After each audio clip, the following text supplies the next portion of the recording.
High, hello, নমস্কার। কেমন আছো তোমরা? আশা করি ভালো আছো। আমিও ভালো আছি। আজকে আবারও তোমাদের সাথে একটা নতুন রেসিপি নিয়ে হাজির হয়েছি। আর আজকের রেসিপি হচ্ছে আলুর দম। হ্যাঁ, তোমরা হয়তো বিভিন্ন রকমের রেসিপি ফলো করে আলুর দম করে থাকো এবং সেটার স্বাদও ডেফিনিটলি খুব ভালো হয়। কিন্তু আজকে আমি তোমাদের সাথে যে রেসিপিটা শেয়ার করছি, সেটা যদি তোমরা প্রথম থেকে শেষ পর্যন্ত একই রকমভাবে করে থাকো, তাহলে কিন্তু তোমরা ঠকবে না এই কথা দিতে পারি। এটা কিন্তু ভীষণই ভালো খেতে হয়। আর এটার স্বাদ একদমই ভোলার নয়। এই আলুর দমেরও জানো তো একটা স্টোরি আছে। যখন আমরা ব্যাঙ্গালোরে থাকতাম, তখন আমি প্রায়শই এই বাঙালি দোকান খুঁজতে থাকতাম, যেখানে বাঙালি রান্না খুব ভালো পাওয়া যায়। তো এইরকমই খুঁজতে খুঁজতে একটা দোকানের আমি সন্ধান পাই, সেখানে আমি প্রথম এই আলুর দমটা খেয়েছিলাম। তো সেটাকে সেই স্বাদটা মনে করেই আমি বাড়িতে একবার এই আলুর দমটা করেছিলাম এবং সেটা ভীষণই ভালো হয়েছিল। তারপর থেকে আমি প্রায়শই এই আলুর দম করে থাকি। তাই ভাবলাম তোমাদের সাথে আজকে একবার এই রেসিপিটা শেয়ার করা যাক। ভিডিওটা প্রথম থেকে শেষ পর্যন্ত স্কিপ না করে দেখো। আশা করি তোমাদের খুব ভালো লাগবে। যদি ভালো লাগে তাহলে লাইক, শেয়ার এবং সাবস্ক্রাইব করে দিও। আর চলো এবার যাওয়া যাক মেন রেসিপিতে। এই আলুর দমটা বানানোর জন্য প্রথমে আমাদের একটা ভাজা মশলা রেডি করে নিতে হবে।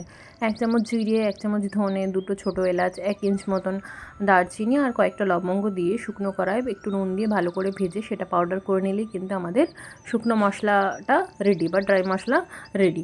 এবার আমরা আলু, টমেটো, পেঁয়াজ, কাঁচা লঙ্কা, আদা আর রসুন বেটে রেখে দেবো আর সব আলু পেঁয়াজগুলো কেটে নেব। তারপর কড়াইতে সর্ষের তেল দিয়ে প্রথমে আমাদের আলুটা ভালো করে ভেজে নিতে হবে। আলুটা আমাদের বেশ 8 থেকে 9 মিনিট ধরে ভালো করে গ্যাস সিমে করে করে ভেজে নিতে হবে। আর ভাজার সময় অবশ্যই কিন্তু তোমরা আলুর পরিমাণ অনুযায়ী নুন দিয়ে দেবে। আমি না রান্না করার সময় একটা ভুল করেছিলাম, প্রথমেই তেলে পেঁয়াজ দিয়ে দিয়েছিলাম, কিন্তু তোমরা সেটাও করবে না।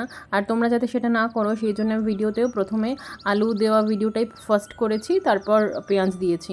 তো আলুটা যখন ভালো মতন ভাজা হয়ে যাবে তখন আলুটা তুলে রেখে দেবে। আলুটার কালারটা কিন্তু এরকম হবে যখন আলুটা তুলে রাখবে, আর মোটামুটি 20% কুক হয়ে যাবে। তারপর ওই সেম তেলের মধ্যে আরও একটু তেল দিয়ে তারপর তাতে তোমাকে প্রথমে পেঁয়াজ কুচি দিতে হবে। পেঁয়াজ এখানে আমি 2টো বড় সাইজের এবং একটা মিডিয়াম সাইজের পেঁয়াজ দিয়েছি। আর পেঁয়াজের পরিমাণ কিন্তু এরকমই হবে। আলুর পরিমাণে ধরো আমার ওই 1200 গ্রামের মতন। আর দিয়ে পেঁয়াজটাকে ভালো করে ভেজে নিতে হবে একদম যেরকমভাবে বেরেস্তার কালার হয় সে ঠিক ওই কালারটা হওয়া পর্যন্ত কিন্তু পেঁয়াজটা আমাদের ভালো করে ভেজে নিতে হবে। আর পেঁয়াজ এরকমই কুচি কুচি করো, কারণ এটা আলু দিয়ে করবো, তো তাই জন্য পেঁয়াজটি কিন্তু এরকম কুচি হওয়া দরকার।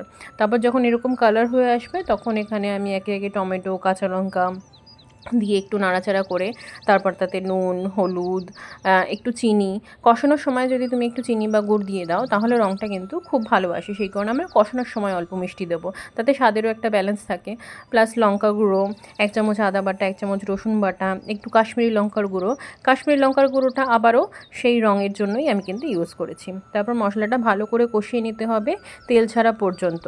প্রয়োজন হলে কষানোর সময় তোমরা কিন্তু একটু জলও ব্যবহার করতে পারো। আচ্ছা, যখনই এরকম কোনো কষিয়ে কষিয়ে রান্না করবে না তখন চেষ্টা করো তাতে গরম জল অ্যাড করার, তাতে কিন্তু স্বাদের ব্যালেন্সটা খুব সুন্দর থাকে। যখন মশলা ভালো করে কষানো হয়ে যাবে তারপর তাতে আলু দিয়ে দেবো। আর আলু দিয়ে কিন্তু আমরা জল ছাড়াই এটা কষিয়ে কষিয়ে সেদ্ধ করব। মোটামুটি 80% কিন্তু আমরা এরকম কষিয়ে কষিয়ে সেদ্ধ করব। আর এই সময় গ্যাসের তাপমানটা আমরা লোতে রাখবো। পুরো রান্নাটাতেই আমরা কিন্তু স্লো কুক করব, ঢেকে ঢেকে আলুটাকে সেদ্ধ করব। এতেই কিন্তু এটা স্বাদটা অন্যরকম হবে। এই যে আলুর দমের রেসিপিটা তোমাদের আমি দেখাচ্ছি, এটা কিন্তু সম্পূর্ণ খুব কষা কষা। আর এটার কিন্তু তুমি যদি ধৈর্য করে এরকম কষিয়ে কষিয়ে করো তাহলেই কিন্তু এটার এক্স্যাক্টলি স্বাদ আসবে। একটা অদ্ভুত সুন্দর একটা মিষ্টতাও আসে, যেহেতু এরকম স্লো কুক করা হয়। তোমরা খেলেই এটা বুঝতে পারবে। তারপর যখন 80% কুক হয়ে যাবে তখন আমি এখানে জল দেবো ওই প্রয়োজন অনুযায়ী গ্রেভি করার জন্য। তারপর মোটামুটি আর 10 মিনিট রান্না করলে এটা একদম সেদ্ধ হয়ে যাবে। আর তারপর ওই যে ভাজা মশলাটা আমরা করে রেখেছিলাম ওটা ওই 1.5 চামচ মতন দিয়ে দিলেই কিন্তু আমাদের একদম এই আলুর দম রেডি। আমি একটা মশালা পুরির সাথে এটা সার্ভ করেছি, লাস্টে ভিডিওতে দেখতে পারবে তোমরা। তোমরা চাইলে কিন্তু এটা রুটি, পরোটা, নান বা ভাত, ফ্রাইড রাইস এগুলোর সাথেও সার্ভ করতে পারো। এটা খেতে খুবই ভালো লাগবে। তোমরা আমাকে জানিও তোমাদের রেসিপিটা কেমন লাগলো। আর তোমরা যদি ওই মশালা নানের রেসিপিটা চাও বা মশালা পুরির রেসিপিটা চাও সেটাও কিন্তু আমাকে কমেন্ট বক্সে অবশ্যই জানিও। আমি তাহলে শেয়ার করে দেবো। এই দুটোর কম্বো বা এই দুটোর কম্বিনেশন যে কী ভালো সেটা তোমরা যদি করে খাও তাহলেই বুঝতে পারবে। যাই হোক, আমাকে জানিও তোমাদের ভিডিওটা কেমন লাগলো। যদি ভালো লাগে তাহলে লাইক, শেয়ার এবং সাবস্ক্রাইব করে দিও। আজকে ভিডিওটা এখানেই শেষ করছি। দেখা হবে নেক্সট ভিডিওতে। Till then tata.